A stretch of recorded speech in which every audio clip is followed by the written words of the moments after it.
Assalamualaikum warahmatullahi wabarakatuh. Alhamdulillahillazi anzala ala abdihi alkitaba wa lam yaj'al lahu 'iwaja qayyiman liyunzira ba'san shadidan min ladunhu basyiral mu'minin.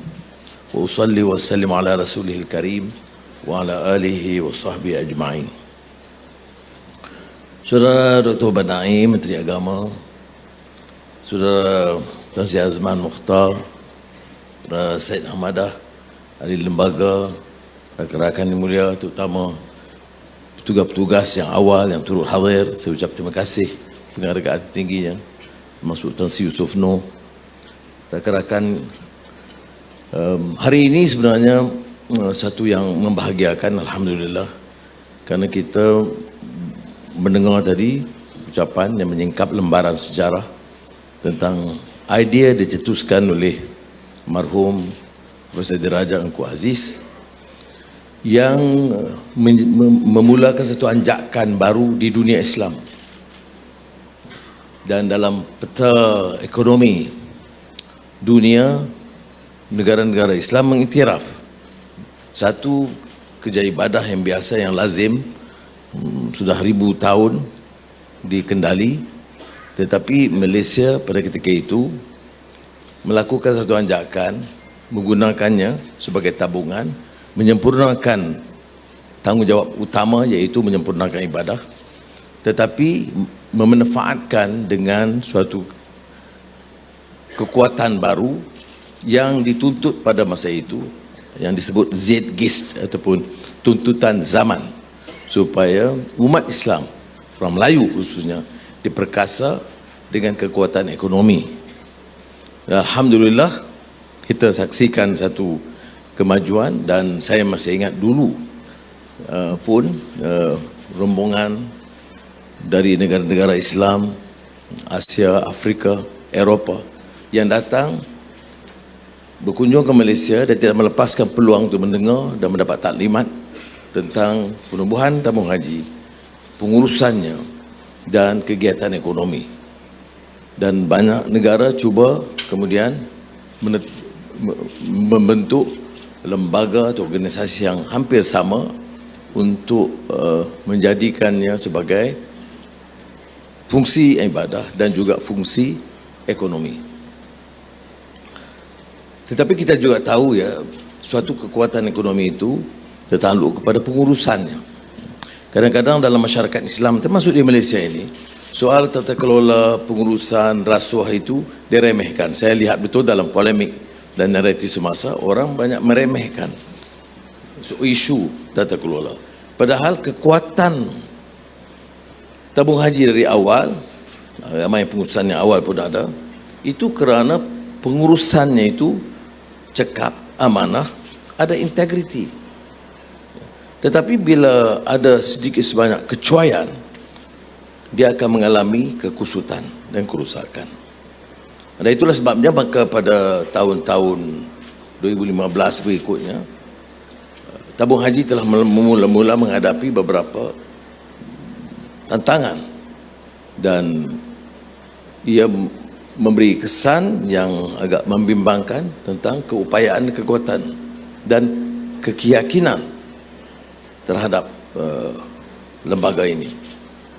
Pada tahun 2015 saya masih ingat Menteri Keuangan Lim Guan Eng telah memilih untuk menyelamatkan masalah kekusutan itu dengan mewujudkan SPV untuk mengambil sebahagian daripada aset supaya kekuatan induk tabung haji itu tidak terjejas. Dan setelah meneliti perkembangannya dan bincang dengan Menteri dan juga Tan Sri Azman, saya telah beritahu daripada awal bila saya ambil alih jawatan ini, mengatakan bahawa sebaik tabung haji itu diurus dengan baik dan meyakinkan seperti yang berlaku sekarang, tahniah kepada rakan-rakan,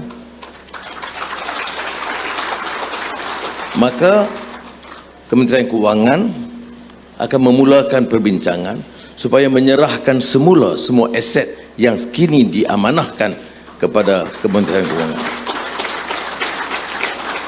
Yang ini sebenarnya juga mematikan fitnah yang amat tidak bertanggungjawab terhadap Menteri Kewangan ketika itu dan kerajaan ketika itu, seolah-olah memindahkannya kepada kelompok bukan Islam. Tidak. Saya lihat rekodnya dan di Kementerian Kewangan, dia masih dalam pegangan Kementerian Keuangan. Dan sekarang saya yang dimarah pegangnya. Dan bila saya teliti laporan-laporan awal dan disebut tadi tentang keyakinan pendeposit dan pengurusan cekap integriti itu diyakini, maka tidak ada sebab mengapa Kementerian Keuangan, khususnya Menteri Keuangan, tidak dapat bincang dan menyerahkan semula supaya semua aset yang kini dipegang dipindahkan semula ke tabung haji. InsyaAllah akan dilakukan. Dia bukan susah, dia kena tengok fakta. Dia kadang-kadang ni kita termasuk tabung haji. Ada anak-anak buah tabung haji pun dia terpengaruh juga. Tak apalah. Nanti kita cuba terangkan baik-baik. Ya. Sebab saya perkara ini juga saya dengar dan saya beritahu Tan Sri Azman. Saya terpaksa panggil KSP dan bawa semua rekod berkenaan dan semuanya intact. Tak ada penyerahan kepada yang lain, tapi seperti mana yang kita tahu, kerajaan terpaksa. Dan ini berlaku dalam banyak agensi. Paling akhir, Bau State, LTAT. Kita perlu 2.3 bilion ringgit. Ya. Sebab itu saya dalam soal tata kelola, kamu kecamlah apapun, saya tidak tolak ansur. Selagi saya pada amanah ini, saya tidak akan tolak ansur untuk memastikan bahawa negara ini diurus dengan baik dan halang segala percobaan untuk merusakkan agensi-agensi ini kerana kegelojohan, ketamakan beberapa orang. Dan ini saya beri jaminan, sebaik saja dibaiki, maka kita serahkan semula. Tetapi kerajaan tidak boleh tanggung kerugian-kerugian kerana kecuaian-kecuaian ini. Kita lihat tabung haji sebagai contoh yang baik. Sebaik pengurusan diuruskan dengan baik, sebaik ada tata kelola yang baik dan pimpinan yang berintegriti, dengan cepat dia dipulihkan. Alhamdulillah. Dan sebab itu saya datang khusus untuk mengucapkan Alhamdulillah dan tahniah kepada rakan-rakan yang menguruskan. Baik, kita bicara soal haji. Soal haji ini soal yang dekat hati umat. Setiap orang Islam ada niat dia untuk menyempurnakan, walaupun ada keterbatasan kerana jumlah yang boleh ditampung oleh Mekah Mukarramah dan Madinah Al-Munawwarah pada satu ketika. Dan sejarahnya itu sedikit gemilang. Kita baca, tentunya ramai share ustaz ini. Saya tak berani kupas bab itu. Tapi saya nak alih sesuatu hal yang dari sudut sejarah yang harus kita ingat. Ibadah haji ini kalau betul mabrur dan dapat disempurnakan dengan baik, itu kesan kepada umat itu sangat besar. Sebab itu ini dikenal pasti oleh pengkaji dan penasihat penjajah Belanda, Snoek Hougrondje, yang juga sendirinya seorang sarjana Islam terkemuka. Bila dia diminta oleh kerajaan bawah Queen Wilhelmina Belanda untuk ke Indonesia untuk mengkaji apa sebabnya Islam itu masih kuat dalam keadaan diceroboh seluruh sistem ekonomi, pendidikan, sosial, tetapi semangat Islam itu masih kental. Dan dikenal pasti di antaranya ialah kerana orang yang pulang setelah menyempurnakan ibadah haji. Jadi Snoek Hougrondje membuat keputusan untuk pergi ke Mekah, menukar nama menjadi Abdul Ghaffar, masuk ke Mekah, kahwin dengan perempuan Jawa, Melayu lah katanya, dan menetap di Mekah. Pergi ke masjid untuk mendengar kuliah-kuliah yang disampaikan Termasuk pada ketika itu Syekh Ahmad Khatib kata saya. Saya tak guna teks ni masalah, saya tak ingat. Kesian orang yang dah susah payah siapkan tadi. Jadi Syekh Ahmad Khatib ini seorang alim terkenal yang pengikutnya dan pelajar-pelajarnya banyak dari kepulauan Melayu yang disebut di Mekah itu orang-orang Jawi. Dia teliti bahawa mereka ini pergi ke Mekah memanfaatkan waktu selain pada munajat pada Allah SWT, juga belajar dengan tekun. Dia pulang banyak mengasaskan pesantren-pesantren di sana. Kalau di sini mungkin madrasah atau ma'had tahfiz dan sebagainya. Dan disitulah dipertahankan benteng iman, ilmu dan akhlak umat yang kemudian dikupas oleh marhum Muhammad Natsir. Dikala seluruh sistem itu dipunah, dirusakkan oleh Belanda untuk menarik umat Islam itu menjadi separuh Belanda dari segi budaya dan kefahaman mereka, yang dapat pertahankan itu akidah dan akhlak, syakhsiyah dan ilmu adalah pesantren.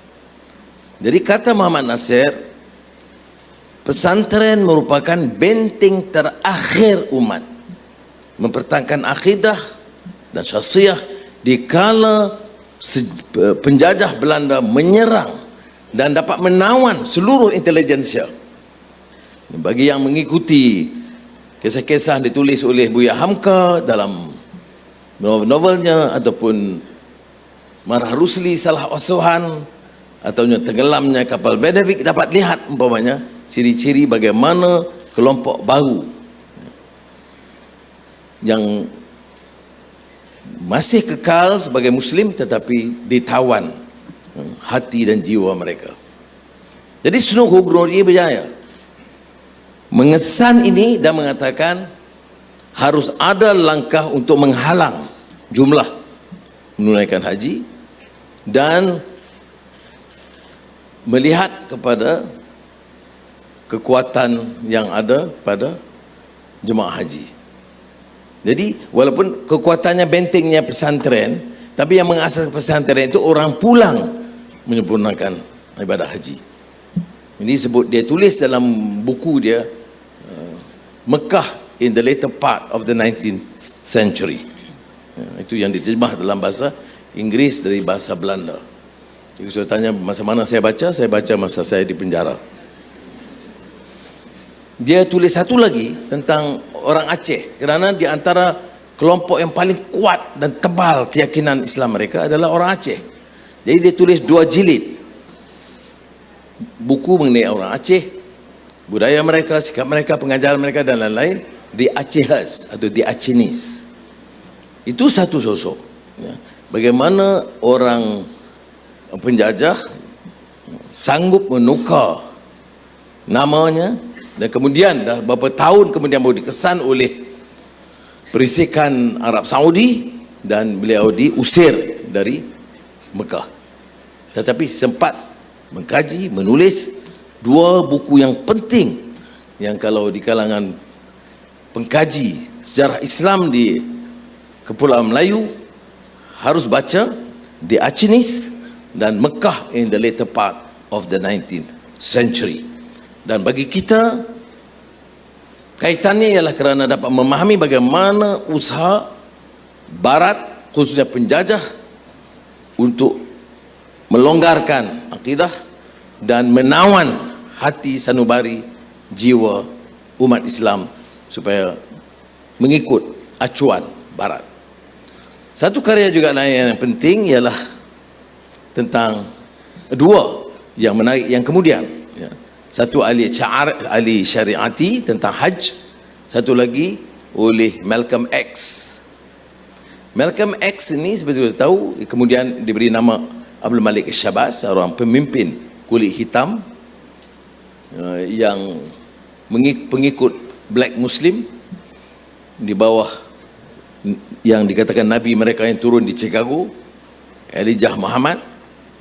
Tapi lama kemudian dia mengkaji Islam dan menemui Mufti Baitul Maqdis, marhum Syekh Amin Husaini, seorang yang bijak dan alim. Ini bila dalam mengkaji dakwah kita lihat umpamanya cara Amin Husaini tahu ni Malcolm X ni bukan Islam, menginap dengan dia, tak pernah dibayangkan mengherdik, mencaci, menghina, memperlekeh seperti yang lazim kita dengar. Dia boleh bagi saya sebagai Perdana Menteri banyak dengar sekarang. Tetapi Amin Husaini tunjuk hikmah, bil hikmah wal mau'izatil hasanah wajadilhum billati hiya ahsan, yang luar biasa mengamalkan. Dia tidak langsung memberikan gambaran bahawa kamu ini tak betul. Dia cuma bagi penjelasan saja. Islam kena buat begini, salatnya begini, ya. Tapi tidak menggambarkan orang ini belum lagi Islam. Sehinggalah ketika Malcolm X kata, ya Syekh, anak nak pergi ambil haji. Barulah Syekh itu menerangkan keperluan dari sudut, ya, akidahnya, dari segi syahadahnya, ya. Itu kebijaksanaan Amin Husaini, seorang alim terkemuka zaman itu yang pernah menjadi mufti Baitul Maqdis. Malcolm X kemudian menunaikan, Amin Husaini lah memberikan nama Abdul Malik Syabas. Daripada Malcolm X, dia namanya Malcolm, tapi baik jadi Black Muslim dia jadi X. Memang dulu tu Malcolm X, bukan macam PMX. Jadi dia boleh jadi Black PM. Saya bergurau sikit. Jadi Malcolm X jadi Abdul Malik Syabas. Pergi ke Mekah, dia menulis sepucuk surat. Ini kadang-kadang baru masuk Islam, tapi penulisan saya masih ingat, saya masih muda lagi dalam Habib masa menulis, masa membaca surat dia kepada kakak dia, my dear sister. Dia kata ini dia berjuang untuk pertahankan hak orang Islam, hak orang kulit hitam, dianiayai, dijajah, ditindas oleh kulit putih. Tapi saya belum pernah menyaksikan keindahan Islam di mana orang yang paling kaya, keluarga raja dengan rakyat sama semua. Bila sebut labbaik Allahumma labbaik, labbaik la syarika lak labbaik, innal hamda wan ni'mata lak wal mulk la syarika lak, itu dia meresap kerana dibaca oleh semua, diamalkan oleh semua dengan pakaian yang sama. Dia kata never before has he not only seen but could imagine, ya, tak boleh gambar dan bayangkan keindahan Islam begitu rupa. Tengok orang yang baru masuk Islam, ya, tapi dapat menghayatinya. Dan sebab itu bila dia pulang dengan semangat yang baru dan kental. Berucap sampai ke London, ada interview dengan the Muslim, kemudian terus perjalanannya ke Amerika, dan ketika dia berucap di New York ditembak mati oleh segerombolan penentang dia, jadi Syahid Abdul Malik Syabas. Tapi yang saya nak terangkan haji, bagaimana orang kalau dia ada niat ikhlas al-amalillah ta'ala, menunaikan fardu haji, dan bagaimana dengan ibadah haji itu boleh membawa satu semangat dan roh perjuangan yang sangat bermakna kepada Islam di Amerika. Walaupun ini kisah tahun akhir 60-an mungkin, bila dia wafat, ditembak, tetapi kesan dia sampai sekarang. Saya kan New York baru ni, sempat ke masjid, dan menariknya bila dengan jamaah, dengan imam dan sebagainya, saya terlihat ada seorang yang agak lebih kurang muda, mungkin umur 30-an, yang masih pakai baju Malcolm X. Yang tu saya teringat balik kisah Malcolm X, ya. Maknanya bila orang Islam tu dia terkait dengan semangat. Ini jadi mana kaitan dengan tabung haji. Saya sebab itu bila duduk dengar ucapan menteri yang telah terangkan semua yang lain-lain 60 tahun dan sebagainya, jadi saya lebih baik dan menyingkap pengalaman yang agak lain sedikit. Jadi itu dia kalau nak tahu keberkatan dan peranan dan fungsi tabung haji ini. Bukan saja untuk memastikan pengurusannya lebih cekap, ada integriti, ada kekuatan ekonomi yang boleh dibina, dan insya-Allah kerajaan perpaduan committed untuk pastikan tabung haji itu dapat diangkat terus sebagai satu lembaga yang paling besar dan hebat. Dan ini termasuk rancangan untuk memindahkan aset yang sekarang dipegang sementara oleh Kementerian Kewangan. Itu satu. Yang juga saya rasa penting untuk memulihkan semula segala keyakinan kepada tamu haji. Keduanya meminda akta tamu haji yang begitu lama, memenuhi maqasid yang saya rasa diperluaskan lagi, ya. Bukan saja dari segi pengurusan, kecekapan, tetapi juga untuk membolehkan ia berfungsi untuk memberikan penghayatan kepada ibadah haji itu sendiri. Ini terserah kepada draft yang saya belum lihat lagi, tapi kerangka besar itu memang telah disampaikan, dan kita akan cuba kalau tak sempat sesi parlimen bulan November, Oktober-November, insya-Allah awal tahun depan boleh kita bentangkan. Yang lain itu tak apalah, saudara semua tahu dah. Saya hanya boleh bagi jaminan komitmen kerajaan dah sebut. Peluncuran logo, ini memang saya Azman pesan supaya logo itu lebih canggih dengan Hayy al-Falah, dan cukuplah sekali itu. Saya ucap terima kasih. Tapi jangan lupa cerita tadi, ya. Snoop Guguroni di satu pihak, Abdul Malik Syabas, Malcolm X satu pihak. Malcolm X itu pendek. Kalau masih ingat, boleh jadi ambil daripada buku Alex Haley, Autobiography of Malcolm X, bab surat kepada kakak dia sebelum beberapa bulan sebelum dia wafat, semasa dia di Mekah. Itu pendek, itu sangat yalah, masa itu saya masih amat muda, sekarang muda, tapi dulu amat muda. Saya baca itu sangat mengesankan. Bila saya pulang, saya ingat lagi, saya diminta berucap di Dewan Bahasa dan Pustaka. Saya hanya kupas soal Malcolm X saja, dan sebahagian besar daripada ucapan saya masa itu ialah menafsirkan, menjelaskan lagi surat dia kepada kakak dia tentang kesan bagi dia ibadah haji itu. Pertama dengan Allah SWT, labbaik Allah, kemudian dengan masyarakat, persamaan yang tak pernah dia rasa sebagai anak Amerika. Perbezaan warna kulit dia tak terasa ada, perbezaan derajat tidak dia rasakan ada. Itu kerana penghayatan mabrurnya ibadah haji. Wassalamualaikum warahmatullahi wabarakatuh.